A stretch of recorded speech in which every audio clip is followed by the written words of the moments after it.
Good morning, millennials, and welcome. Welcome to the morning toast. Welcome.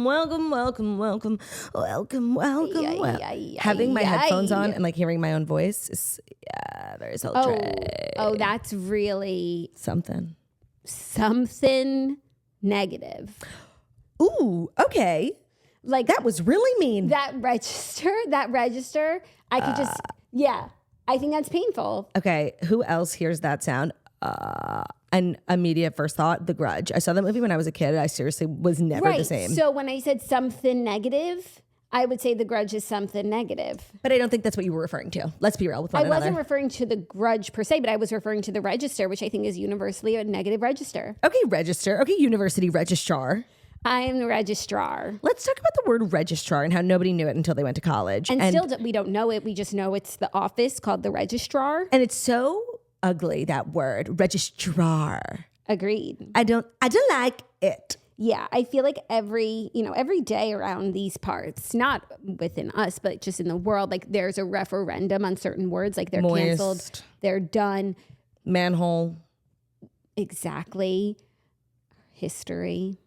Herstory, as I would say. I think it's time for registrar. Do your thing. Do your thing. Wow, today's episode like immediately went on a tangent I wasn't expecting. Yeah, that's what you can expect at the toast. Expect the unexpected.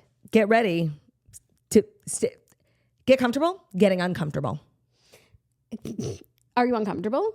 No, but that's what we do here. We question things. We make people uncomfortable. Is it? 1,000%. We are constantly questioning things. Never stop asking why. I feel like we make people very comfortable. No, I don't think so. Comfortable being themselves. No, we have them look inward. We are constantly finding comfort in the discomfort. Okay. 1,000%. I've been very comfortable though. Maybe I need to get uncomfortable. Maybe you do. Maybe I will. Maybe she will. Actually, I'm pretty uncomfortable. My tushy's always hurting on this couch. It's actually so true. Like in a physical sense, we are definitely always uncomfortable. Like we're always rearranging our legs, our butts. If you watch on the YouTube, like you could see that we're not. Here I go. We're not comfortable. We're also body checking, posture checking, physical discomfort checking constantly. That's so true. Like I said, get comfortable being uncomfortable. But I hope wherever you are, dear listener, that you're comfortable and you're having a wonderful Wednesday as you usher yourself into the latter half of the week. It's an extremely gloomy Wednesday where we are. Giving very much, summer, chilly, summer showers. It's giving, that scene in Something's Gotta Give when they come in from the rain and she's wearing the cardigan and then her and Jack Nicholson have sex and he has to cut the cardigan off. Sure. You know that scene. So Jackson and I had an amazing day yesterday. It included a little bit of grand larceny. Because we stole Wi-Fi? We stole Wi-Fi. I'm just kind of sick, like I said yesterday, sick of this studio, particularly the Wi-Fi in this house being like the lowest Wi-Fi you could pay for, not to shade the landlord, but like seriously, like loosen the purse strings. I mean, it's clear that he doesn't run a digital business because if he did, then he would know what it's like to have shitty Wi-Fi. But he doesn't. So I just we took matters into our own hands. Jax and I drove to the local library. One, because it's always a great place to, hang. Love the local library. But two, if anyone's going to have, Wi-Fi they're giving out for free, it's going to be the local library. Then we showed up and it really wasn't up to, for lack of a better word, speed. And we had to take matters into our own hands yet again. What did we do? Actually, Jackie was the one who did it. She was just like fucking around. She unplugged some shit. We brought our own Ethernet cord. Yeah, we don't mess around. And Jax just sort of like broke one of the library computers, plugged our shit in. I unplugged the Ethernet from the library desktop. I plugged it in to Claudia's laptop, and then we plugged it back into the computer. Yeah, but like when we unplugged it from the library computer, it like had this like big blue memo like on it. Error message because now it no longer has Please internet. contact library staff. No, narc. No, because we did that. I know, but I thought for sure, like with that error message, you would send like a little notification to the tech department at the library, and somebody would show up being like, "What's wrong with this computer?" And then seeing me like siphoning internet. Well, there's nothing wrong. Like there's no sign that says like don't unplug the Ethernets and use for your own computer. I feel like it's an unwritten rule. I feel like they would applaud to industrious women. I would think so. And what I do like about this library, which we saw the cons in the sense that they didn't have the greatest Wi-Fi and we had to get the Ethernet, is that it's more of an old school library. I was saying to you how it looks like it hadn't been updated like since the 90s in a positive way. It's more like slow living library. I think a lot of libraries today they're a little too modern. They're a little too modern for my liking. I understand. I don't in visit a lot of different ways. I don't visit as many libraries And this library like reminded me of a library from our childhood. So all to say, like, I don't think there was an alert message sent to the IT department. Like, I don't think that they're on that level in a positive way. That's good. And we put everything back the way we found it. But if you notice, yesterday's episode was up a little bit faster, especially on the YouTube. Yeah, it's because of a little thing we like to call grand larceny. Mm-hmm. It's because of the library, and it's not grand larceny because our taxpayers pay for the libraries. And you could say, well, Jackson Club, you're renting. You're not paying taxes for this library. And we could say, yes, well, our rent covers our landlord's taxes, and he's paying the taxes that go to the library. No, and we actually pay utilities. So like we do. Yeah, maintenance, like, no, he's using it to pay his tax bill. And that's the circle of life. I am a New York State resident, so I do pay New York. But like I pay state taxes. Yes. Does it go to one big pool or is it county specific? I am not even going to try and understand what the hell they do in that office. I just don't believe that like your New York City taxes are going to pay for like a local country library. Well, I think they're paying for the New York Public Library. Who's to know? It's one big pot. Who knows where? Who knows? All that to say, I think we're gonna have to hit up the library again today if the Wi-Fi keeps acting up. Twist my arm. Yeah, a library's nice. I feel like every now and then we have like a referendum, if you will, on libraries. And it's nice. And it was busy too. You always think a library is just this like thing nobody goes to. Yeah. Let me tell you, it was popping. And not just like now through you, I realize libraries are great places for kids. And we saw a bunch of kids, a lot of strollers, but it's all, people of all demographics rolling through for whatever reason. Yeah. It was nice. Kind of a melting pot, if you will, of the community. No, a library is a great resource. I've, talked ad nauseum about my appreciation for libraries, but also in watching lessons in chemistry, I think Elizabeth Zott places a lot of emphasis on libraries too. They're used like as reference centers for Mad, who's trying to find information about her dad, but also when Elizabeth is trying to give that woman tips for following her dreams and becoming a doctor, she's like, start at the local library, like pick up a book. No, nobody is doing more for the PR of libraries than books themselves. There's always, and the movie Matilda, of course, we know she like took herself to the library every day, but there's always some like, genius kid from a broken home spending his afternoons at the library in whatever book you're reading. And you know what? It's nice. It is nice. And I feel like now because of the internet, people think like you don't need a library. Oh, I could read a book on my phone. I can Google anything. No. Yeah. It's not the same. No, it's not. And I follow some librarians on TikTok, and like the job of a librarian is super interesting to me because you would think it's like a job you don't really need a special skill set or education for, but it's actually complete opposite. You think you just like tell people where the bathroom is. You think you just fell out of a coconut tree and became a librarian? No. It requires a great breadth of knowledge. Yeah. The Dewey Decimal System. The Dewey Decimal, who's the number one fan of the Dewey Decimal System? Dana Holtzberg. Oh, well, I guess she's tied for first with Sheldon Cooper. Young Sheldon Cooper. I mean, she is Sheldon Cooper. Correct. And then I read that book by Sally Hepworth, The Good Sister, where the good sister was a librarian. She took her job extremely seriously, and she really explained like why, librarians do what they do and why they're such integral parts of the community. Mm-hmm. So also to say, when people ask like what kind of job would you want to have if you weren't doing this, I never really know what to say. I always joke and say I'd be a vet, but just for rip, I used to say Theo.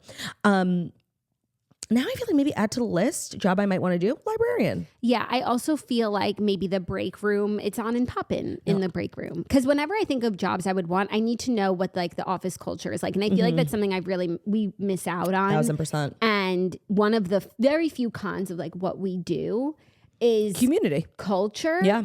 Is at a zero. Well, that's it's early summer. Like, it's just different. And we don't have just like coworkers that are gabbing. Totally. Office drama. And that we talk about the other coworkers with.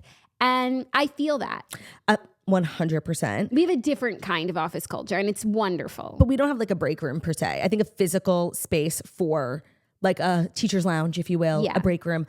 I think that is where like true memories are made, and we don't have that, and that's definitely sad. But I think the break room in a library, what I was going to say is I think amazing snacks are always coming into the library. I feel like people like... You think so? I don't know why. I feel like it's a place like don't eat here. Oh, that's actually so true. There was a sign by the computers. It said no beverages. I was eating a banana, so I was fine. Yeah, but I just feel like it's not like they're giving away snacks. You can't like expect like a pastry or anything. I don't know why. I just like feel very like bare bones. There would be like a box of donuts like every day. No, then your hands would be sticky and you're touching the materials. I think it's the opposite. They're not encouraged. Like, of course, don't starve, but we're not going to encourage food consumption. So then maybe the life of a librarian isn't the life for me. Perhaps. Like, I think a job where like there are sweet treats abound, just like all the time. Maybe it's like a teacher. I feel like parents bring in for birthdays. Yeah. Where there are like boxes of donuts just regularly being dropped off in the break room. That's a job that I would love to have. Teacher. You could always run over to the cafeteria. Yeah. Chat up a lunch lady, maybe get a little something. Yeah. Well, actually, did you see that Theo Von had like a 3-hour episode he came out with the lunch lady? No. He him and his team surveyed the nation. They wanted to interview a classic lunch lady. And they found I don't know where they found this woman. Her name was Melissa. She had so much character. And he did a really in-depth interview about being a lunch lady and what that entails. And they had found someone with so much experience and who had worked her way up. She's kind of I think she was the overseer of catering at this point. For one school? For one school, she actually just moved schools. So she's familiar with the district, in general. But yeah, for one school. It was hilarious. First of all, she was cracking herself up. And she had this really sort of smoker's coffee laugh. And she was just howling. Me and Ben listened to it on a long car ride a couple of weeks ago. We were cracking up laughing so hard. And you know what? I actually learned a lot. I want to listen to this. That's such a good concept. I know. Me and Ben were saying the idea of not only scouring the nation and finding a really classic lunch lady, but then giving them the platform and giving the respect and it's a serious job. She's responsible for hundreds of kids, and there are a lot of kids from low income households. She was talking about who come in early for breakfast. A lot of these kids, all the meals that they get are from this one particular lady. And he talks about, do you have favorites? It was hysterical, but it was also extremely interesting. I need to listen. It was amazing. And then she also talked about how, lunch has changed in the public school system over the years. Now it's much more health conscious than it was at the time. What are they serving these days? Well, there's always a pizza day. And there's always, the more things change, the more they stay the same. Pizza day is always the most popular day. But with hot breakfast, they go pancakes. They go legit. She was saying that's healthy? Oh, no, but I mean in terms of well-rounded, they have all the categories, fruit, protein, bread, really food pyramid energy. Okay. And they used to have just slop. Got it. It was really fascinating. I didn't listen to the whole thing, but I would listen to a full-blown hour and a half of this lady talking. She was so funny. Oh my God. And how she just sort of fell into the lunch lady lifestyle. Yeah. She had said she had gotten pregnant. The guy was not a good guy. So she just sort of, pulled herself up by her bootstraps, went to the local school looking for work. Boom, lunch lady. A queen was born. That's an amazing story. Yeah, it really was. Wow. Okay. I don't want to do this podcast. I want to go listen to that one. How can we top that? You guys better stay here, by the way. Yeah, no, not me promoting the hell out of this podcast. Sit down and listen and then go over to Theo Von. Yeah, just like me. Okay. If I have to be here, so do you. I will keep you here until 4. Yeah. The bell doesn't dismiss you. I do. Dismiss you. Also not true. Romeo has joined us in studio today. Hello, my love muffin angel. Hey, Ro. Don't chew on these cords. Oh my God, Claude, that's a problem. Remember, you said, when someone steps on it? We got to monitor this. The studio is in flux. We only have 4 or 5 more episodes here. It's a make it work moment. As it always is in life. Today we've got a great show because we're back together. It's hump day, a beautiful day. We're back together after a night's sleep apart. And how was that? How was that night's sleep? It was better than usual. What was your sleep score? Ooh, great question. I think I had a good sleep score. I slept good. I slept long. I slept hard. I slept better than I've been sleeping. 89. That's not great. That's weird. Why isn't yours 99? I guess because I woke up, I didn't get that much sleep. I went to bed at 11 and I woke up at 7:45. Okay. That's 8.5 hours. That's a shit ton of sleep. No, yeah, that's pretty solid. What'd you get? My sleep score is an 80. I've got the rhythm, they said. No, your sleep score is a 90. Oh, my sleep score was a 90. Wow. But your readiness is an 80. Yeah. My sleep score is that's pretty good for me. That's great awesome. For me, honestly. That's awesome. Yeah. So it's also Wednesday, which means we have Dear Toasters. I have read the submissions. We have a crazy update, really crazy. And then the swirlies are having a hard time this summer. I'll say that. It's not just us? It's not just us. The mold is sort of nationwide, and it's not on your side. No. Okay, so let's get into it. Sure. So we can help the swirlies. Sure. Without further ado about a better podcast than ours, here are the Fast 5 stories that you need to know. And the Fast 5 stories that you need to know, bear with me, just got a lot of balls in the air, are brought to you, by Splash Refresher. So everyone knows drinking water is not one of my favorite hobbies. It's not something I really can do. And that has affected me in a physical and mental way for many, many years until recently, until I discovered the Splash Refresher. Thanks to this job that I do. We were just complaining. Yeah, we may not be librarians, but we're discovering amazing brands here like Splash Refresher, the best flavored water out on the market. I totally forgot about flavored water. It's so legit. It's an amazing option. And if you struggle with, hydration being just not something you can personally take on, we, all have a lot on our plates. Let me introduce you to Splash Refresher, which has become my ride or die.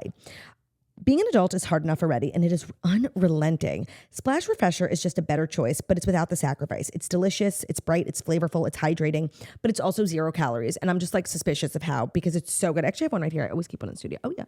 I'm a wild berry girl. Yummo. The flavors are personal. I'm not going to say that, my best favorite flavor is the best flavor. It's the best flavor for me, but they come in a bunch of different flavors. Like I said, wild berry, acai grape, pineapple mango, lemon, mandarin orange. They've been a cornerstone of Swirly Summer. We've got them stacked up by the crate in the garage. They're delicious. They're everything. And you can shop them at Sam's Club, Walmart, Kroger, and your other favorite retailers. I've not had a hard time finding them since I discovered them in the city out here in the Hamptons.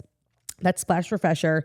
Stay hydrated this summer because, Swirly Summer is a laborious activity and you got to stay hydrated. And that can be difficult because water's disgusting, but not Splash Refresher. So thank you, Splash Refresher, for sponsoring today's episode. Today's episode is also brought to you by BetterHelp. Sweet. We love BetterHelp. We do. Comparison is the thief of joy, and it's easy to envy other people's lives, especially through the lens of social media. So important to always remember what you see in someone's life is really not always what's going on. And comparing, like I think it was a great Teddy Roosevelt who once said, is the thief of joy. If you've been thinking of giving therapy a start, why don't you try BetterHelp? It's done entirely online. It's designed to be convenient, flexible, and suited to your schedule. All you have to do is fill out a brief questionnaire. You'll get matched with a licensed therapist, and you can switch therapists at any time for no additional charge. Stop comparing and start focusing with BetterHelp. Visit betterhelp.com/toast today to get 10% off your first month. That's BetterHelp, HELP.com/toast. BetterHelp is amazing for a multitude of reasons. It's super accessible. You can really just sign up from your phone. But also, I think the methods of communication really make it easy for people. It can be very intimidating to share like the deepest parts of yourself with somebody in person. With therapy, with BetterHelp, you can do video chats, you can do cell phone calls, you can do text, like whatever medium is most comfortable for you, the therapist will adapt to. And also you can switch therapists at any time for no additional charge. A huge part of therapy is like sort of bopping around until you find someone you're comfortable with. It's really normal. In person, that can be really awkward, but with BetterHelp, it's so easy. It's like not a big deal. And then you never have to see that person again.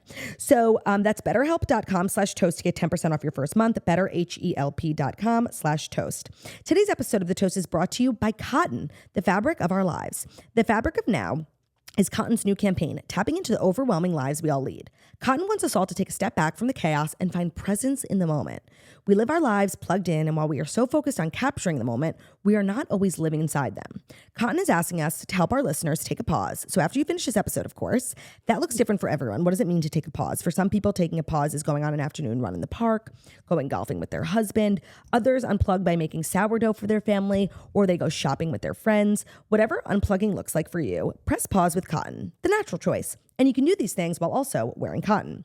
Cotton is natural, it comes from the earth, and because it's natural, it does not contribute to microplastic pollution. Jax is extremely concerned about her microplastics, always going on about that.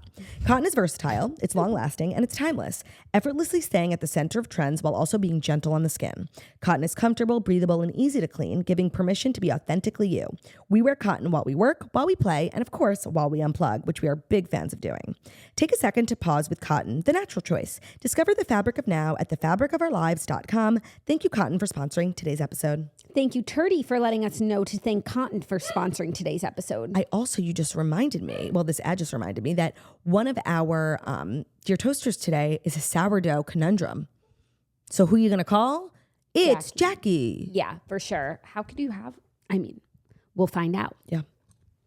Our first story, Celine Dion is set to perform at the Olympics opening ceremony, and rumors are swirling that she is going to be paid a lot of money.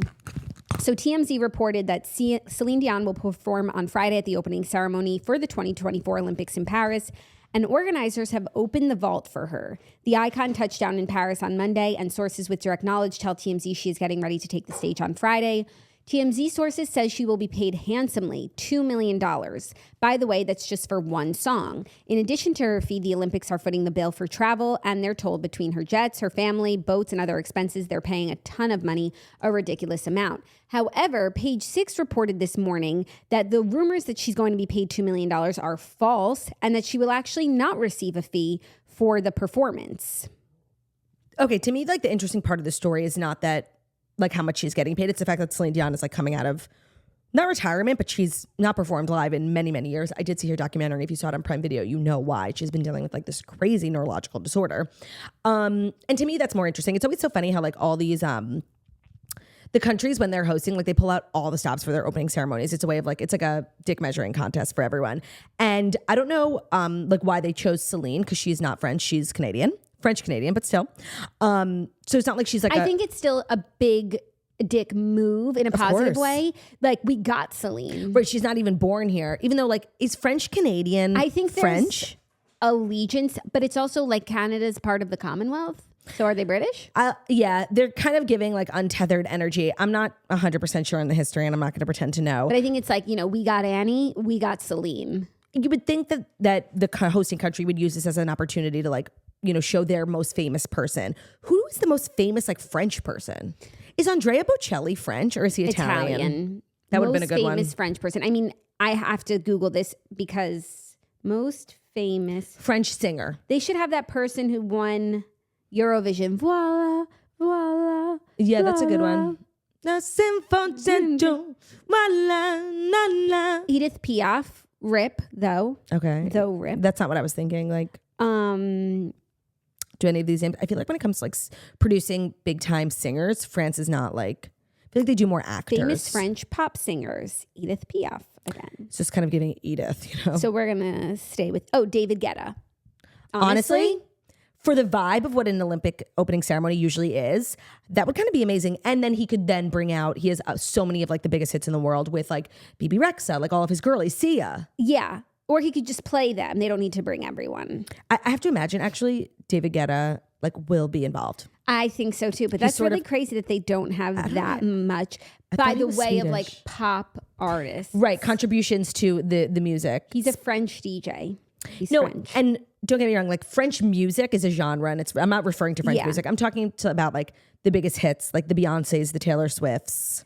Yeah, of France. Right. And French music. Yeah, like music in French. Zooby zoo. Oh, I like that song. Right? It's also very That's France, right? I feel like it might be Italian. You think, perhaps? La Vie en Rose, comes to mind. Well, I had also, speaking of La Vie en Rose, like the baddest to do it most recently in a positive way. Yeah. Lady Gaga. And I Rose. saw rumors that people think she's performing at the Olympics open ceremony. I don't know when Olympic ceremonies just became like the Super Bowl, like who's coming out, because usually it's like about the athletes, and I do feel like it should be about pride and patriotism and the athletes themselves, and it's nice to have a performer. Like national pride, you mean? Yeah. And I also don't recall, like, it's like every country walks out, right? Well, I feel like in the last few years, the opening ceremonies haven't been as pussy poppin' because in the countries like don't go for such popping of the puss. And it's been like kind of political because it was like China, and they were just like trying to like show their dick, like they show like their vibe, like this is what we do over here. They have other things that they're trying to show. And then it was like Sochi, Russia energy. So yeah, I guess it depends also on the geopolitical landscape. But one of the most iconic Olympics in my lifetime, or maybe it was just the age that I really was able to participate, was the London Olympics. Mm-hmm. The Spice Girls came out. That was major. Huge. What did we do in Salt Lake City? What did we do in Salt Lake City? Because that was the last time America hosted, right? I think so. Let's see. Opening ceremony. Like, who was the big performer? Took place at the Rice-Eccles Olympic Stadium. That's good. It was produced by Don Mitcher. The production team included Kenny Ortega as the artistic director, Mark Waters as the musical director. Oh, so it was obviously amazing. And it was nominated for an Emmy for Outstanding Variety. Okay, I'm loving what I'm seeing so far. Oh my God. Kenny Ortega is seriously like his, by the way, Here we go. We need to add to the list, like, of people always ask, like, who are your dream guests? And we have, like, obviously, like, Taylor, Kim. We have a list. We need, like, an Kenny actual Ortega. Kenny Ortega. Sit down. I completely agree. Because did you know Kenny Ortega also did, like, Dirty Dancing? Like, he's not just, like, a Disney. Kenny Ortega. He needs to be on our list of, like, people we really need to talk to. Yeah. Here's who performed. The opening ceremonies included Leanne Rimes singing Light the Fire Within, which was the official Olympics song of the 2002 Olympics. Then Michael Kamen and Brian May did an orchestral piece. Okay. Then Gold was sung by Sheena Marie Shea. by Linda Eder. Okay, sounds like a flop so far. Continue. Yeah, John Williams composed a 5-minute work for orchestra and chorus, Call of the Champions. The Utah Symphony and featured the Mormon Tabernacle Choir and the Madeline Choir School. Sounds chilling. Dmitri Shostakovich's Symphony No. 5. Igor Stravinsky's The Firebird Suite. So I do want to say, though, I feel like when the Olympics were in America, the vibes of the opening ceremony was very much like we're showing off American pride. It wasn't like pop. It wasn't supposed to be a spectacle. And I think it's definitely the bar has been raised, you know, when it was in Rio, I know, because, you know, Rio Carnival, like it's such, like their culture is so colorful and like loud. And I think that it really raised the bar for everyone. I remember that one. But I think when we hosted, I don't want to clown on America because we can do better than that. I don't think that was the vibe of it. Was more, you know, pared down. That's the perfect way of saying it. I agree with that. And so the big name was Leanne Rimes, who is truly a America's sweetheart. She's not the, but she's one, maybe at one point in time, yes. Yeah. Before Brandy Glanville. Yeah. Sort of showed us who she was. Yeah. Kind of overshadowed. Yeah. All that to say, love this moment for Celine Dion. I have been looking for, like, every day when we're like, you know, sitting on the couch being like, what should we watch? I'm like, wait, is it Olympic ceremony? Like, I am so looking forward to this. So it's Friday. I know. I am so looking forward. And I'm so glad that it's not on the night of Gizno, because one thing about Gizno, every single Gizno that we've had has been on like a major national event. I actually been thinking when I was thinking of my week this week, I'm like, okay, I have Gizno and I have the Olympic ceremonies. Please don't tell me they're on the same night. Right.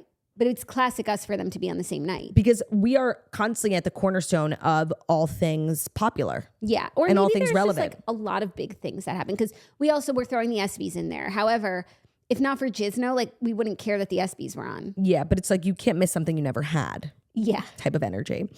I'm so looking forward to the Olympics. I'm so looking forward to the opening ceremonies. I was looking forward before I knew Celine was performing. But the fact that they got like one of my favorites who also hasn't been heard from vocally in many years, it's amazing. One song, what song is it going to be? Is it going to be in French? She does sing in a multitude of languages. Not to be like, you know, xenophobic or whatever. Please sing in English for me. Like, I just like English. I could do a little bit of both. No, like I know it's France. Like that's so great for you guys. But like, please. She's going to sing French. You think? At least a word of it, yeah. Oh, maybe she'll do one of her most popular songs in French. That would be kind of a she'll slay. do a verse in French. Yeah. I don't know any of her non-English songs. Once again, me being toxically English or whatever. Maybe she'll even sing the national anthem. Oh, that would be pretty. What is the French national anthem? It's not one I know. No, it's not one I know either. I think it goes like this. That's Italian. Senza di te. That's what I think it is. Okay, we'll find out on Friday. Wait, we didn't record backup audio. Are we worried? Oh my God, that's classic us. Let's I'll start now. Yeah. Because if we got record, comfortable. If we record backup audio, then our original audio will work. It's just how karma works. Okay, thank you. Speaking of karma, are you ready for our next story? Is it my boyfriend? No, it's your girlfriend. Okay. It's about Taylor. Well, I didn't mean it like this, but and Karlie Kloss. Oh my God, she's being toxic. I didn't mean it like that. And also, I don't even think that they were used to date girlfriends. You don't believe in the Gaylor lore? No, and the Kaylor, what do they call it? Well, it's Gaylor and Kaylor, like Taylor Gay and Taylor and Karlie. Okay, I don't believe in Kaylor lore. But Karlie Kloss is making a rare comment about Taylor Swift after attending the Eras Tour. So she did a big interview with Yahoo Life. Wait, Karlie attended the Eras Tour? Yeah, remember in LA? And okay, but like a while ago, yeah. And she was in a seat. Yeah, like a and everyone was quaking. plebeian. Like, yeah. She did an interview with Yahoo Life, and she was asked to pick a favorite. That's weird. Yeah. And she was asked to pick a favorite song off of Tortured Poets Department album. Also a weird question, given everything. Mm-hmm. And she said... No, either the interviewer like was trying to start stuff or the interview like seriously knows nothing. Yeah. She said, I'd say the whole album. I mean, her music is classic. Okay, tell me you've not listened to the album without telling me. And then as for her favorite of all of Taylor's songs, Karlie said, she's got so many hits. I definitely love Shake It Off.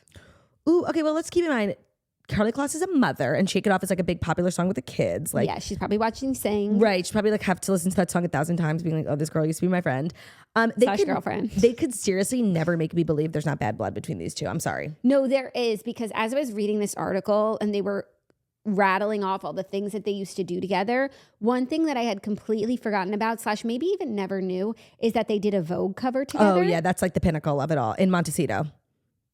And it was like this beach themed shoot. And the subheader, it's like Taylor and Karlie, unstoppable, inseparable, adorable. Well, though they've been separated, you know, you don't go from like that to then never being together ever again. And there's not bad blood. You just don't. No. And every girl knows that. And there was a time where like Taylor stopped doing like the BFF things publicly because she got a lot of flack for it.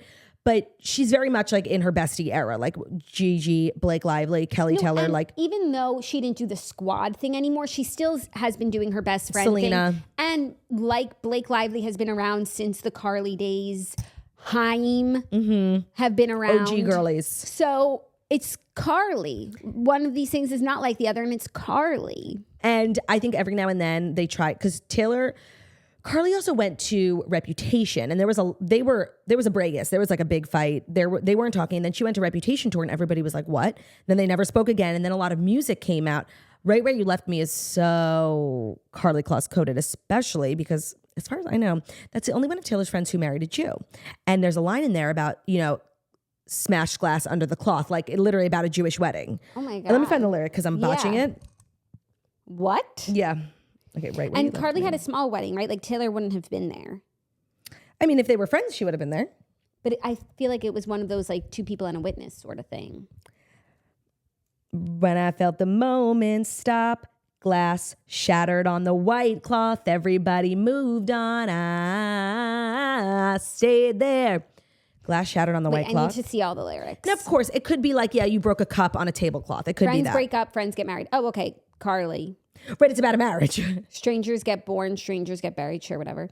Trends change. It's funny how like one lyric could mean something and the rest I'm like, irrelevant. Discard. Trends change, rumors fly through new skies, but I'm right where you left me. Matches burn after the other, pages turn and stick to each other. Wages earned and lessons learned. Wages. That's a weird word to use. Well, I think it also has to do with Karlie being close with Scooter. Yeah, but I'm right where you left me. Help, I'm still at the restaurant, still sitting in a corner I haunt. Cross-legged in the dim light, they say, what a sad sight.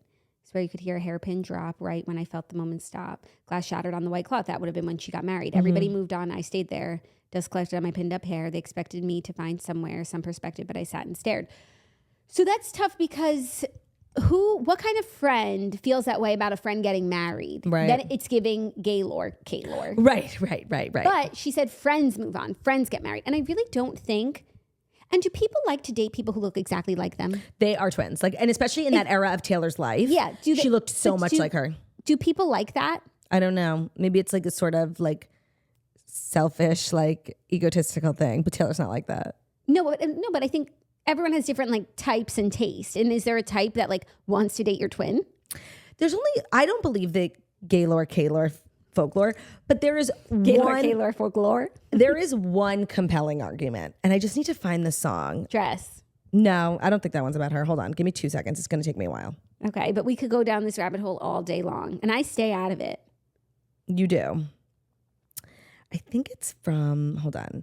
There is a Taylor song where a lyric, just give me 2 seconds. Like, it's important. But Claude, we were just talking about this phenomenon. Which? When two best girlfriends and a friend gets a boyfriend. We were, yes. And the girl without a boyfriend is kind of like, hey, look at me. And it's like, girl, grow up. Like, you're not meant to Yes, we talked about this on the toast. No, we talked about it. No, I know, but we also talked about it on the toast.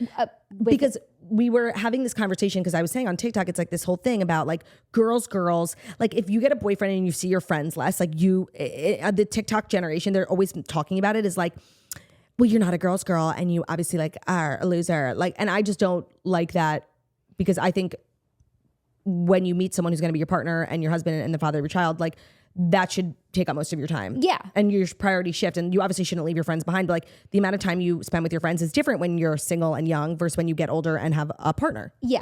No, and I think that's a normal thing that happens. And I think a lot of friendships go through this, especially when you have a closer than most female friendship. Right. Okay. I think I found... And I think that's what this was, not Gaylor, Kaylor. Okay. The only compelling Gaylor, Kaylor argument that's ever been made, and there's so much lore about lyrics, I'm not going to get into it, but the Vault song, The Very First Night, there is a line that like really feels like it was changed because, okay, it goes like this. Didn't read the note on the Polaroid picture. They don't know how much I miss you. And the lyric would make way more sense if it had originally been written, they don't know how much I miss her. No Polaroid picture. Yeah. They don't know how much I miss her. Like that rhymes. For sure. But she could have said, yeah, by the way, picture, you're like. Yeah, I'm just saying like.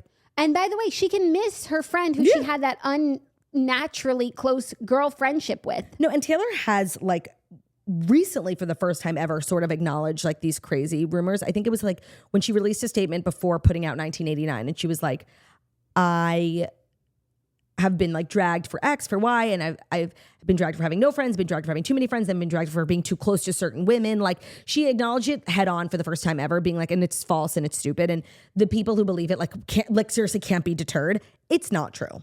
The more we talk about it, like the more I can see it. I think Taylor was the friend who was left behind when the best friend got a boyfriend. And Taylor's also like a serious artist who writes about her feelings. And it's not like Taylor didn't have boyfriends while she was with Karlie, but it was never more important than Karlie because it wasn't the real deal. Oh, I see how you're bringing that back full circle now. So you don't think the Gaylor lore is real. You think she is writing about Karlie, but about the breakup of a friendship. But they were one of those friendships that was like one of those, you know, we have dinner together every night. Like we have sleepovers. And then when you get a boyfriend, it's like, no, we're having dinner together every night. We're having sleepovers. So Taylor is kind of like, has that ex sort of feeling, but they weren't in a relationship, but she's writing about it heartbroken. Oh, you know, that's actually a really good analysis. I like that. Like a heartbroken friend. And also I think the reason why, so they're not friends anymore because Taylor was heartbroken by that. And like, but I think it maybe changed the way that Taylor looks at friendships. And now she maybe has better, healthier friendships with women, like all of the friends she still has now, but like Karlie bore the brunt of her learning experience. That's interesting. Of her learned experience. Okay, Professor. And she kind of exists in the context of all in which I came before. Yeah. Kaylor. Yeah, no, Kaylor is like not a thing. Okay, well, I'm glad that in terms of this actual interview that was the story we were talking about, Big Nothing Burger, and only fuels my belief that these two fucking hate each other. Yeah. I mean, they're all really good. Like, you obviously haven't listened to it, so. Yeah. Or if you have, you don't want to give a specific answer because then it shows the person that you hate that you're listening to their music. Oh, but she went to her concert. Yeah, that's the only thing. No, but I think like, it's like, oh no, there's no bad blood. Like we're technically fine. We just like don't want anything to do with each other anymore, you know? Yeah, and I do think for the sake of the public, like Karlie goes to these things to keep that belief. Like there's no bad blood. Yeah. Look, she went to a concert. Yeah. So that's why she goes. No, or it's like I would enjoy myself. I'm not going to not have a fun night out with my gal pals. And it's Taylor Swift is at this point in her career where she's literally unavoidable. That's what makes it difficult for like Kim. You know, she's like always being tied to Taylor. Like, there's Taylor music in the background. When you are the culture, it's hard to exist without, you know? It's to exist out of the context. Right. Karlie must be experiencing that sort of phenomena currently. Yeah. Okay, great. Are you ready for our next story? Kind of adjacent. Number 3. Yes, I'm ready. Kind of adjacent because Josh Allen and Hailee Steinfeld finally go Instagram official after 1 year of dating. Josh Allen posted a carousel of Instagram images celebrating the first day of training camp. And I think it was several of his off-season adventures. It kicked off the carousel with a photo of him and Hailee looking at the Eiffel Tower during their trip to Paris for Fashion Week in March. Then there's also a photo with his family, and she is in it just like regular. Oh, that's such a regular picture. The two of them in the middle of like this birthday party for a 1-year-old. No. Then there's a photo of Hailee walking from behind, and I think that's Paris. It's just like normal, like there's relationship couple. I have no particular vested interest in either one of these two individually. I'm not a big Bills fan. I don't really know much about Josh Allen's career. I was following him when he did in the playoffs, and I was a fan. And I, of course, know some of Hailee Steinfeld's work. I wouldn't say I'm a big follower or fan of hers. I would lay my life out on the line for these two. I only wish the best for them. I find myself constantly thinking about them. I think they are a perfect match. No, I'm really obsessed, and I often forget that they're together, but when I remember, like, it gives me a burst of joy and serotonin. I completely agree. And what I would request, I'm going to make a formal request for more, okay? Like, I want Hailee at games. I want her in his jersey number. Like, I want the Taylor Swift you want like the full experience. WAG experience. I do. And I think we deserve it. And now they're a year under their belt. Like, I think they're so legit. I hope they get engaged soon. I want more of this. I completely agree. And it really, for me, and I think for like Bill's Mafia, as they say, it's, you know, rising tides, rise all tides. On my list of teams that like I support theoretically, I would say like because of this, the Bills are top 5 maybe. Yeah. Like for me, it goes 49ers, Jets. But you know, like Bills fans, there's some drama. They don't like her. Because he was dating like a local yokel, I think. Oh. And maybe like threw her to the side for the big star. I don't want to know the details because it might affect how I feel about these two. And I don't want how I feel about these two to change. So seriously, I don't want to know. Bugger off, okay? Like I think they had a long time love who everybody loved. No, please. Is it Robert Herjavec syndrome? Like leaving your girl of many years who was there for you when you were nobody for the lady you met on Dancing with the Stars?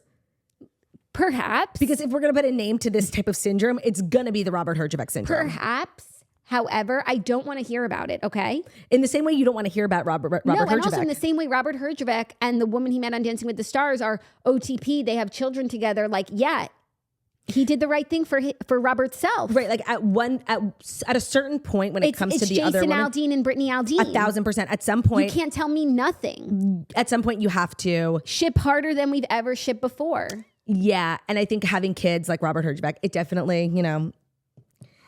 And he It changes things. Like, it changes things. And he has also said like he was in a bad place when he had met Kim, like they were separated, like he was very lonely. Like it's not like it was a happy marriage that was broken up. Not that I moved on. Okay, I have to say something. I accidentally just unplugged my microphone for 2 seconds and plugged it back in. Like, do you think we're good? How did you unplug? Like I just pressed this little button. Why don't you Should I like start? Stop it. But like it's working. Like look. Okay. And I hear myself. And it never stopped. I think it's fine. It's fine. Okay. Like just if you hear past 40-minute mark, like we're so blessed. So yes, they have crossed over the Robert Herjavec Rubicon. No, the Robert Herjavec Bridge. Like, okay, you know, it's like the Robert Herjavec Memorial Bridge. I agree, except I actually think it should be the Jason Aldean Memorial Bridge because that one we don't even bring up anymore. And that's where we famously started saying on the toast, lest we not forget. I was like, you can take all the Instagram pictures you want, like Brittany Aldean, you were still the other woman. But at this point, like she's just the woman, you know? No. We have to forget. I actually had to jog my memory to recall. I know the marriage before. She's the one for him. But he has kids from the previous marriage too. Like, yeah, and with her. That's why it was a hard pill to swallow. Same with Robert Herjavec. But Josh Allen doesn't have kids. He wasn't even married. No, so honestly, whatever happened with the girl before, like, sorry, it's not my problem. I don't want to know about it. I wish her the best. Like, seriously, details of this do not interest me. Yes. Are you ready for our next story? Do I want to get up Romeo scratching at the door? You definitely can't hear it on the microphone. So no, but I don't want him to scratch up the door. Scratch that scratch. He stopped. Okay, continue. Our next 2 stories are a bit of book news. Okay. First, Cher will release a 2-part memoir that finally reveals her true story in intimate detail. Okay. Cher is ready to tell all. The goddess of pop announced Wednesday that she will release a 2-part memoir. After more than 70 years of fighting to live her life on her own terms, Cher finally reveals her true story in intimate detail, reads the description by HarperCollins, the publisher. The first book, which is 480 pages, hits stores on November 19th, and the second is expected sometime in 2025. So Cher, the memoir part 1, will recall her childhood and marriage to Sonny, detailing the highly complicated relationship that made them world famous but eventually drove them apart. I feel like a lot of people like are waiting for this book, you know, and they have been waiting. I am personally not one of them. I love celebrity memoirs. Cher isn't someone who, like, at the peak I was conscious for, and now in her, you know, post-peak life like that I follow. I've actually seen her live. I think she's amazing. I'm not going to read this book. I don't, like, this just sort of precedes any, I don't care. I don't think I'll read this book. However, I could see myself reading it and then being like invested in Cher, and that's a journey I'd be happy to go down. So I will hold space for that. HarperCollins teased that it's a life too immense for only one book. It's true. It's not true. I feel like there are biographies about Winston Churchill that Martin Luther King, are one book. It's so true. And also, there's no page cap. Doing a 1,000-page book, it's giving money grab. Okay, actually, that's factual. There's like anyone can have their biography or memoirs distilled into one book. And kind of changing like the very sort of cemented, like every book ever written, like especially in terms of biographies, like have been one book, and pages, like you said, are limitless. Changing that and doing like a cliffhanger at the end of book 1, like it's some sort of fantasy series, like The Court of Thorns and Roses. Like, I don't like it. I don't like it. Abraham Lincoln. It's so true. Can get into one book. Yeah. If he can do it, Cher so can Cher. It's true. So, but this is exciting for like the Cher stands. I think it's like the gay community and also the older community who were alive and like we're probably obsessed with Sonny and Cher and like what went down. This is going to be massive. Find out. And I understand the inclination to want to, catch every red dollar. cent. Yeah. But I don't know. It's silly. Like, and it's like a scary precedent. Like, is everybody going to do 2 books now? No, it's true. Like, can we just, and I know the book industry is like constantly fighting to stay alive, in this digital age of Amazon. I think the book industry is having a great Renaissance run right now between Book Talk, between Kindles, between the redheads. Like, it's all coming up books. It's true. But it's still definitely a tough industry to be in print. And like, I don't think you can argue against that. So I understand they have to get creative at times and like, have to seize a moment. Like Cher agreeing to write a book is a moment. But like, I don't know. I don't think we really should be messing with what works. What's standard. She said, I've lived too long and done too much. And so it's like, it should be the encyclopedia. But like the encyclopedia is one book. One book. Actually, no, they do one per letter. One per okay, C. She's not the encyclopedia. No. C, Cher, exactly. Right. C is for Cher. That's good enough for me. Is Cher's name Cher? We'll find out in Cher the Memoir, Part 1. Maybe we'll actually only find out in Part 2. Now, let's play our favorite game. What should she have titled her memoir? Sharing It All. I was thinking something like that. Obviously using share as like a double entendre because what is she doing in the book? She's sharing with an S. Yeah. I shall share. Hold on. Sharing is caring. Yeah, that. Sharing is caring. Okay, great. But what is it called? Just Cher? Cher the Memoir Part 1. Then Cher the Memoir That's good Part 2. too, and it makes it like serious, but I like when it comes to celebrity memoirs to get creative with the title, of course. The cover is beautiful. Memoirs of a Geisha comes to mind. It's giving like serious piece of work that you would have like on your nightstand. Yeah. No, I like it. Not like a piece of shite celebrity memoir. It's giving anthology. Yeah. Not like, some of them are like a pamphlet these days. Yeah. No, you're getting away with like a book of short stories. Like how short? Well, I really like how funny. If they're funny, I'll allow it. Agreed. The only person who, in my opinion, is allowed to continue writing short stories is Gary Janetti because they get better every time. Well, Josh Gad is writing short stories and I'm holding space for those. Agreed. Memoirs of an Olaf. You loved Tom Segura's book of short stories. Tom Segura's. This wasn't a celebrity one. Actually, I feel like I'm like the perfect demo for a book of short stories. I should do that more. Yeah, like you have a short attention I don't know why span. I'm counting on it. I hate reading long books. Yeah. All right. I just feel like once I finally give a shit about the story they're talking about, it's over. So true. That's the problem. And then we got to start anew. And I'm like, oh, okay. With the exception of Gary Janetti, I think his short stories actually connect to one another. He's like always referencing like a story that came before. So good. Like him working at that restaurant eating French fries over a trash can. That's like a short story I cite all the time. Having to sing happy birthday to people. And I feel like you always cite his piano lesson one. What was that? I don't know. You like told me to read it. You were like, he takes a piano lesson. He's learning Beauty and the Beast or something. No, Beauty and the Beast is a different short story from New Teeth. And it's like an analysis on the Beauty and the Beast live action remake. And it's hysterical. Okay, then you always reference the Gary Janetti short story where he took piano lessons and like was hating it because we had a very similar thing. Okay, I don't even remember it. And he's coming out with another book. I need to purchase. Exciting. Well, our fifth and final story, another celebrity book news. Oh, wait, I'm sorry. I've completely lost the plot on what we're doing here today. Like this is a business and I'm just acting like it's not. The fifth and final story is brought to you by GNC. Perhaps you might be ready for GLP-1 weight loss, but are you ready for the side effects? Every issue has a solution, and for us, it's GNC. Find the high-quality nutritional support that you need to stay on track to reach your weight loss goals with GNC. So if you're going to get into the GLP-1 game, I'm a big fan, big supporter. I've had amazing success, but you need to be prepared for what's to come. Some people experience some side effects heavily. Some people don't experience at all. You never know what you could be in for. And GNC is the most amazing resource. I actually did not really shop at GNC before I started going on GLP-1. And even now that I'm off of it, it's one of my favorite places to shop. I can't believe what I was missing out on. Obviously, the journey with GLP-1 requires a lot of things.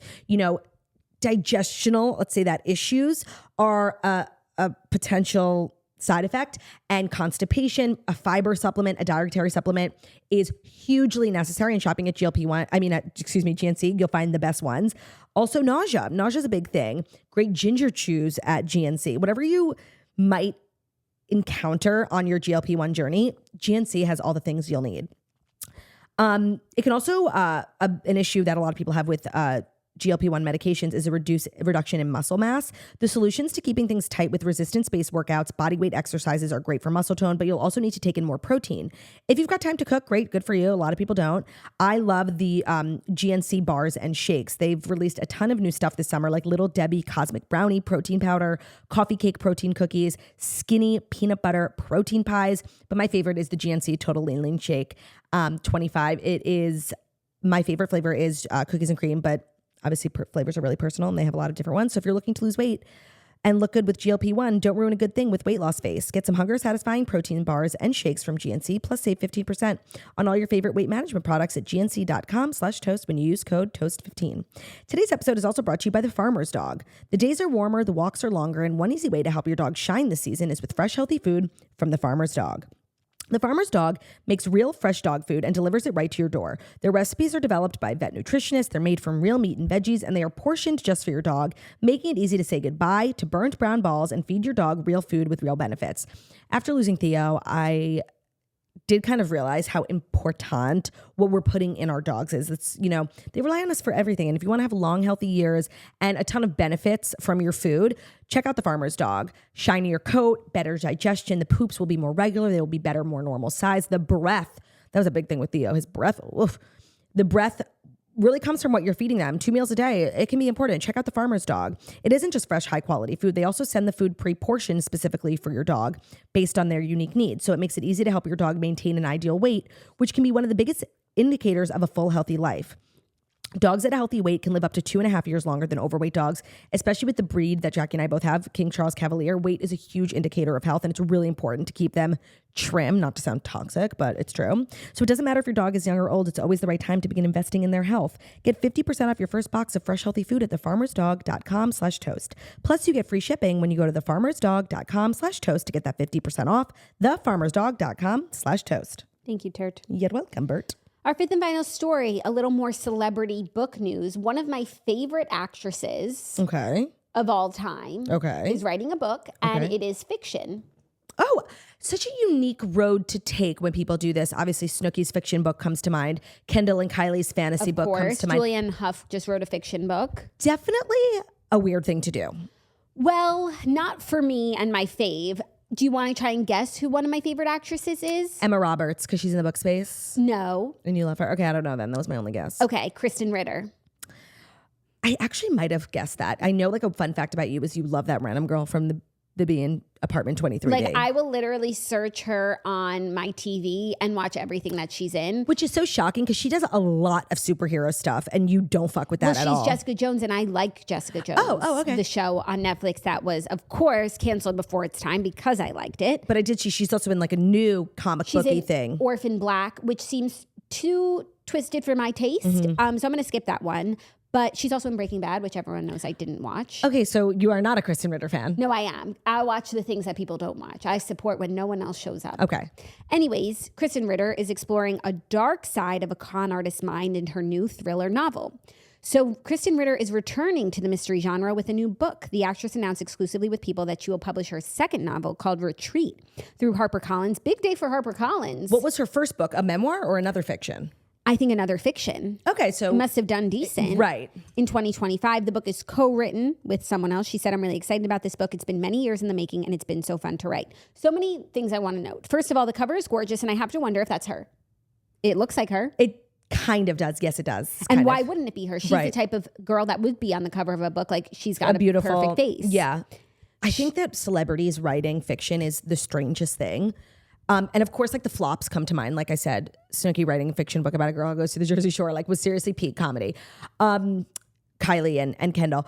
But a lot of people don't know there are success stories. You know, Kurt from Glee is the author of this, like, insanely popular kids, like, young adult fantasy series. It's like a Harry Potter. It's so popular. He must be so wealthy. He never acted again. He, like, wrote this one book. It took off. And he's, like, huge in the YA fantasy community. So that is somebody who's done it well. I think Krysten Ritter doing it now a second time is proof that the first one was probably popular. I'm not sure of it. But this is, like, a weird trope for me. I have a hard time, like, understanding. No, I'll allow it. Plus, the genre of it, I do feel like is congruous with the work that she does. And she probably has a lot of experience. She's probably read a lot of scripts of similar sort of stuff. So I feel as though she's an expert in the subject matter of thrillers. Yeah. And here's the synopsis of the book, which sounds good. Retreat follows Liz Dawson, a con artist used to blending in crowds. After she's offered a job in the home of Isabel Beresford, a wealthy woman with a villa on the Mexican coast, Liz jumps at the chance for a fresh start and to quit grifting for good. Wealth. No, it does sound good. And I wouldn't put Krysten Ritter in the bucket of like actresses who write fiction books and flop. Like, you don't get a second book deal if your first book wasn't popular. Like, literally, you have like a big shit stain on your resume if your book flops. You'll never get another book deal again because the publisher lost money on you. Like, you're out. Yeah. I'm going to make a pledge to read this book. Okay, you guys, let's hold her accountable. I've made a pledge. And even if I'm not in a reading season when it comes out in March, I will choose it for the redheads. I was going to say, you should choose it for the redheads. That forces me to read something that I want to read. And that's like a collab of the century, the Toast X Redheads. I love that. Totally ex-Krysten Ritter, my fave. And if you haven't watched Don't Trust the Bee, like go find it and watch it and treat yourself. It's literally very good. Such an amazing show. It's very good. It's called Don't Trust the Bee in Apartment 23. And when I rewatched it, it was on a program like a Netflix or something. I didn't have to purchase it. Even if you have to buy it on Amazon Prime, I'm going to say it's worth the money. Wow, okay. She's putting her money where her mouth is. It's probably, what, $30 for a season, $20? Yeah, these days, like a season of a show has like, it's $24.99. I think it's worth that. And then you own it. You can watch it whenever you want. How fun for you. We have a fabulous set of Dear Toasters today. And let me say this. Dear Toasters is our weekly advice segment where you can write in to get advice from your girls, experiencing something at work, at home, in your relationship, in a friendship that you think you would love to hear from two Sound of Mind queens. Email us, deartoasters@gmail.com. So or you can write into thetoastpodcast.com, our website. There's a little submission box at the bottom. Both are anonymous. And, you know, I think our advice has gone kind of viral because we have people writing in on other people's behalfs. Ready for this? This squirrely wrote in because her mom is going through something and her mom said, I want to hear from the girls. Okay. Now, if that's not an endorsement, I don't know what is. Let's go. Hello, Jackson Clurd. I'm writing on behalf of my mom who is wanting your girl's perspective. My dad has a high-paying job in the financial world. He often works with other women, but my mom always tags along to events, has never had any issues, until something weird happened last week. Last Saturday, they were out and about shopping when they ran into a woman that is in one of his business groups. It's like a networking group. They do not work at the same company. Okay. My parents ended up grabbing a drink with this lady and things got weird. She made several comments about how my dad is exactly her type. If she were to remarry, it would be someone just like him. She made comments about loving his style, his mannerisms. She said that he's the only man she'd let boss him around. My mom was uncomfortable, but she didn't really make any comments. She sarcastically laughed. She since has noticed that the lady texts him random things like Happy Father's Day. Here's the question. Is she overstepping? How would you ladies feel? Should he leave the extracurricular business group? He said that he would. Any and all advice is appreciated. Thanks, ladies. Yeah, she's overstepping. Now, it's hard for me to give advice to someone like older than me, so I'm going to think of it as if it were I was in your shoes. And I feel like it's fair. I want to say this lady has nothing to worry about because it takes two people to cheat. And the fact that your husband is sharing with you that this lady from the group is texting him and should I leave the group? He sounds like a stand-up guy, but you know, women can be, you know, Jezebels. Yeah. And she's trying to worm her way. She's like not even being subtle about it. She's a freak. And I don't like having close proximity to freaks. No. But should he have to leave the group because she is there? I don't know.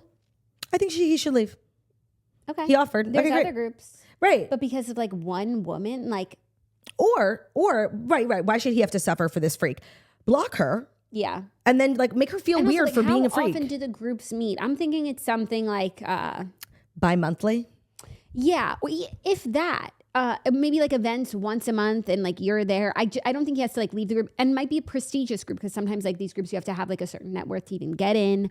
So I think he should stay in the group, but like be on alert, block her from his phone. Don't let him go to those groups events if it's a social event without you. And also just monitor, like he's sharing everything with you. So he obviously has nothing to hide. He's a P-jom. If he stops sharing, like your red alerts can go on. Mm-hmm. But at this very moment, you have a fabulous husband and you have nothing to worry about. But nobody was ever, you know, punished for being prepared. Yeah. And just cautious. Yeah. And you don't want to be like insecure and be like, leave the group, block the number. Jackie's right. You shouldn't leave the group, especially those groups are probably difficult to get into. I don't know. I don't have a high paying finance job and I'm not a part of any networking groups. Like, okay, kill me. Thanks for making me realize my life sucks. But yeah, he shouldn't have to leave. I think it's something like that you work for. Like you have to apply. Yeah. but block the lady, like make her feel weird. Like and this is just something I've been feeling recently and in general. We have, as a society, we have kind of gotten rid of shame. People don't feel ashamed. They feel empowered. I think we've empowered a little too close to the sun because this lady obviously read some sort of book or some Instagram meme that was like, go for what you want. Yeah. And we need to bring shame back. This lady needs to feel embarrassed. And that's an emotion that I don't think a lot of people feel anymore because we've empowered them to just put themselves first. Yeah. I'm not into that. You should feel embarrassed for acting inappropriately with a married man. And I think you and your mom and your husband and her husband's goal should be at this very moment to make this old lady feel embarrassed. And I just want to say, like, if things continue to escalate and you want to engage in a little subterfuge, might I suggest going to the wives of the other husbands in the group? Oh, I love that. And letting them know that she's on the prowl. She's coming for your man. She's looking for a man in finance, 6'5", blue eyes. And so that everyone, like, not like it's a little mean, but if she's behaving this way, she needs to be shut out of the group. No, I agree. Like I said, shame is a powerful emotion. It's a grossly underutilized emotion. And let other women help you in this because nobody wants this kind of woman around their husband. And, you know, I hate to always bring it back to this, but if shame was a more prevalent emotion, I just want to say we'd still have the Dublin portal. And I think that's something we're really missing out on. And that's powerful. Yeah. Because I don't know today what's going on in Dublin. And you're suffering because of it. Our second tier toasters is one I teased at the early top of the show about her sourdough issue. Tell me. Hello, ladies. I'm a huge fan here with an extremely first world dilemma. I'm going on a trip soon and my sourdough starter is in tip-top shape. It's actually an old world dilemma. So true. Very Oregon Trail dilemma, if you will. We're going on a trip soon. My sourdough is in tip-top shape. Would it be crazy for me to pay someone to come to my house and feed it while we're gone? Yes. I'm scared to bring it up to my husband because I can only imagine the look he will give me, but he pays for dog sitters while we go on trips. So is this really all that different? All's to say, please let me know if I'm a trad wifing too close to the sun. No. Love you dearly. Okay, you have two options. Tell us. More normal is to leave it in the fridge. They're going away for a week. She just said, we're going on a trip soon. Okay, yeah, leave it in the fridge. And when you come back, you feed it well, maybe twice a day. It will come back. Like, okay. Reminder, if it can survive the Oregon Trail, it can survive your trip Florida to the Keys. Or it depends where you're going. You take it with you, bring 30 grams, and then buy flour and water wherever you are and feed it every day. To me, that's crazy. That's the more extreme of the two, but it's less extreme than hiring someone. Yeah, I don't know why we had to jump to hiring. Do you have a close friend or family member who can just stop by and feed it? Or you could give it to them. They don't need to come to your house every day. How long can a sourdough chill in the fridge? Weeks. Oh. Yeah. Oh, okay, girl, you're being crazy. And even if it gets like the stuff on it that like you can, like sometimes it will get like black stuff on top, you can just drain it out and keep going. Okay. Like it really takes a lot to kill it. Okay. I think it could even go months in the fridge. I think maybe this girl doesn't know that. Maybe she's new. Like maybe she was inspired by you. So keep it in the fridge. Or you could also keep most of it in the fridge, take a little with you and try and feed it while you're away. And if you do, or if you're not able to do it, you still have your one from home in the fridge. I think taking it with you is crazier than hiring someone, for real. I took mine with me here. Because you were going to make bread. Yeah. She's just taking it to feed it, not to make anything. Either choice is fine. But if you're traveling a lot, or if you're in a house and you can get, you need a scale and you need flour, or just leave it in the fridge, it will be fine. And then you'll feed it well when you get home. I have to imagine she didn't know that the fridge would keep it alive. Okay. Okay, now you know. Yeah, you can keep it in the fridge. Our third and final Dear Toasters is an update from somebody we read quite recently. So this was her original issue. Hi, Jackson, Claude. I love the toast. I listen every day. I'm really in need of help. I slept with my best friend's brother. It was a drunken night and we've known each other forever. It was about a year and a half ago. My sister has been dating him for the past year and now they're engaged. She has no clue that we slept together. I feel like it may have meant more than just a drunken hookup. Do I tell her or let it be? Sincerely, a toaster who slept with her best friend's brother and soon to be brother-in-law. Mm-hmm. The update is not what we wanted to hear. And our advice was what? Our advice was to just let bygones be bygones. Like, your sister's engaged. Like, it's not about you. Like, move on. And that I remember saying, like, it wasn't more than what you felt it was. Right. Because you'd be engaged. Okay, but you were wrong. This is the update from the sister's fiance that I had relations with before she got engaged. We ended up seeing each other at the family's 4th of July party. He drunkenly came up to me when the fireworks were going off and said, "You look so good." I didn't know what to do or what to say because, like I said before, I still have feelings for him. We ended up making out in the bathroom. I feel so guilty. I didn't let anything else happen, but what do I do? I feel disgusting. He told me in the bathroom he would end things with my sister if I would marry him. I have no words. Please help me. I really like him, but he's literally engaged to my sister. like I said, we as a society need to bring back shame. Making out with your sister's fiance is so not okay. Making out with anyone's fiance is not okay. Doing it to your sister is such another level of betrayal. Now, you probably have a pit and I don't want to make you feel worse about it, but we do really just need to come to a sort of collective agreement that like this is so not fucking okay. No, so many things are swirling. Now that you've made out with him, like everybody needs to know everything. First of all, he's a piece of shite. So your sister shouldn't be marrying a piece of shite. And now at this point, your sister needs the information. I agree. But we also need to talk about you. Okay? Because a referendum on you? It's a referendum on you. Grow up. Like, you had relations with him one time and you've been thinking about him ever since, even though he's literally engaged to your sister. And if he really wanted to marry, it couldn't be closer to my mouth, Claudia. No, I know, but I hear you in my ear. You're just like going in and out. Do you want me to swallow it? No, when you look at me, just. Okay, so I won't look at you anymore. I'm going to look at swallow it, this fucking bitch. Like, it's literally up. I'm just saying, like, I am the tech department and I'm having a crisis. So you're saying of tech. I can't look at you? No, if you do, just take your microphone with you. Exactly. Literally, exactly. Go. I don't like this. Go. Okay.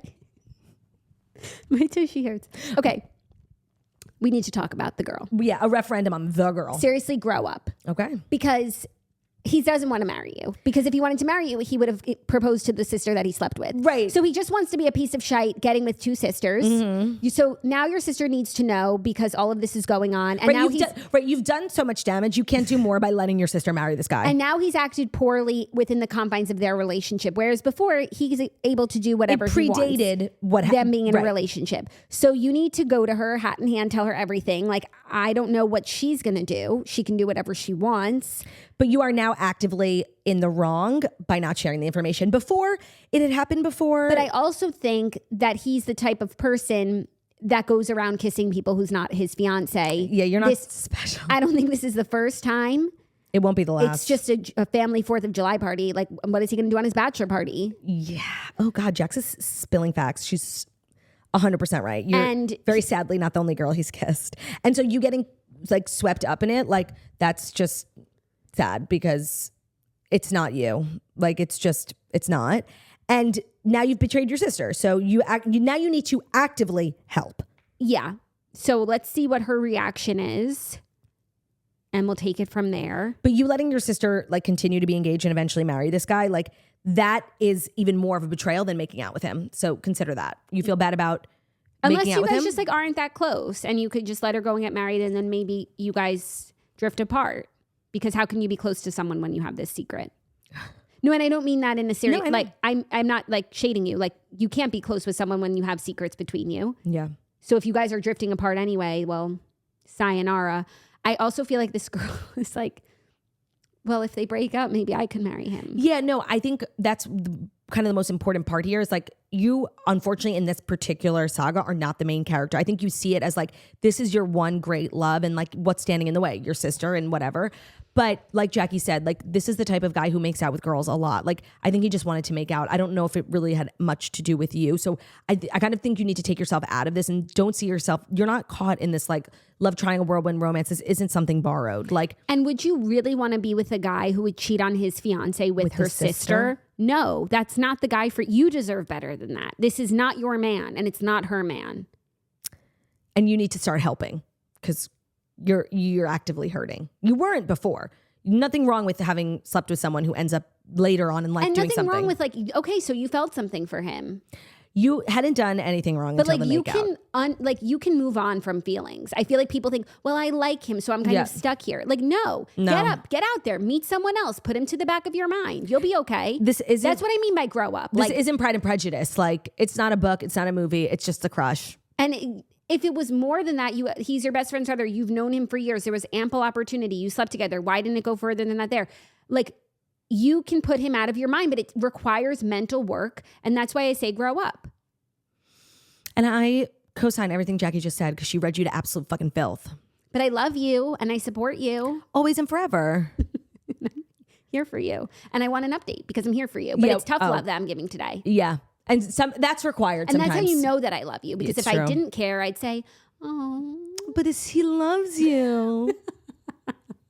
You guys, thank you so much for listening. I'm not laughing at you. And thank you to everyone who wrote in, was vulnerable with us, even when we drag you. DearToasters@gmail.com. But it's they write in because they want Because they need to. Because they know they need to hear something. Thank you so much for listening to the Toast and Monday Morning Show, where we deliver the fast 5 stories you need to know every Monday through Friday on YouTube. So if you're watching us on YouTube, please feel free to subscribe and give this video a thumbs up. We are also available as a podcast and where podcasts can be found. So it's Spotify, iTunes, Stitcher, Public Radio, iRadio, CastBox, all the places where you listen to podcasts. Find us, The Toast. Leave a 5-star review about how beautiful, stunning, and wickedly talented we are. Love ya. Bye.